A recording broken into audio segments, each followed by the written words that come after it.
Welcome back. Now, as you get started with the art portion of the platform, you are going to want to look at the parameters that Jasper has set for the art section. Now, as of the recording of this video, there is an instructional video that will tell you about Jasper art. And there are going to be two links in particular. One of those links has an FAQ and talks about the pricing, talks about what Jasper will be looking for in the future in terms of what the platform will do, as well as limitations, as well as how much it will eventually cost. You will also see a second link here that says tips and tricks for Jasper art.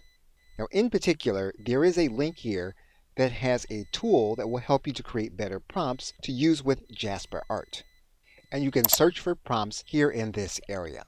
Once you type in the prompt, what you'll need to do is to hover over the image of what it is that you want. You can then click on that image, and then you can take the entire prompt and head back to Jasper with the information. You will also see modifiers for a particular image. You can then add in your prompt to Jasper art.